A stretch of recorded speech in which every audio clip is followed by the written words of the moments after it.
நான் ரொம்ப சிம்பிளான கொஸ்டின் தாங்க கேட்கறேன். அண்ணாமலைக்கும் கட்சியுடைய கூட்டணிக்கு விஜய் எடுக்கணுங்கிறதுக்காக துதிபாடக்கூடிய அண்ணாமலை, பழனிசாமி பார்த்து கேட்கிறேன். Government should have anticipated. How much the government could have anticipated? 10,000 இடத்துல 25,000 anticipate பண்ணலாம். அப்படி anticipate பண்ணாலும் crowd over. நான் ஒரு அடுத்த கட்டத்துக்கு வரேன். இப்ப 10,000 பேர் வருவாங்க, நம்ம சொல்லிட்டாங்க. உளவுத்துறை மூலமா வந்து ஒரு 25,000 2 லட்சம் பேர் வருவாங்க வந்துச்சுங்க ஒரு பேச்சுக்கு. உங்களுக்கு இடம் ஒரு பேச்சு. உளவுத்துறை தகவல் 2 லட்சம் பேர் வருவாங்க. இப்ப அடுத்த கவர்மெண்ட் என்ன செய்யும்? அதுக்கான காவல்துறைய ப்ரொடெக்ஷனை கொடுக்க ட்ரை பண்ணுவாங்க. இங்க ப்ரொடெக்ஷனுடைய பிரச்சனை அல்ல.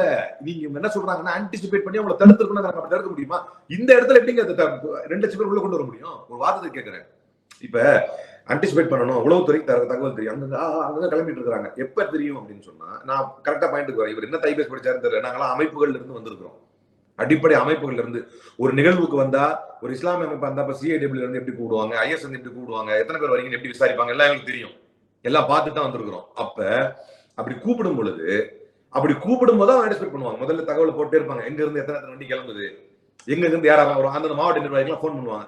இது எப்ப தெரியும் உங்களுக்கு? நெருக்க வட்டத்துல தெரியும். இப்ப நெருக்க வட்டம்னா குறைந்தபட்சம் நாளைக்கு வரப்போனா இன்னைக்கு தெரியும்.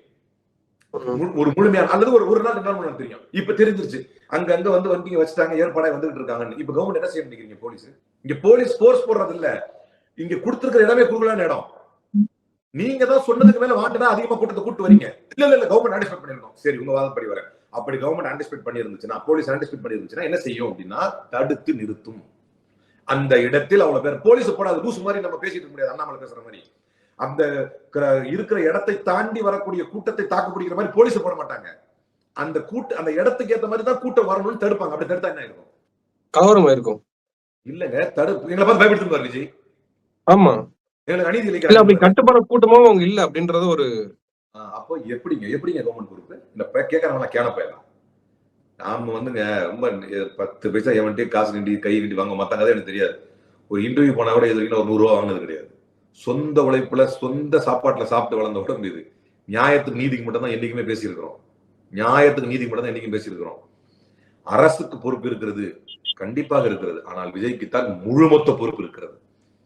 அரசு தன்னுடைய பொறுப்புகள் எதையெல்லாம் செய்தது?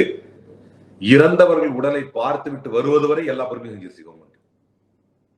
நான் இப்பவும் சொல்றேன், கூட்ட பிரச்சனைக்கு காரணம் கிரௌட் அல்ல, அந்த கிரௌடுடைய நேச்சர்.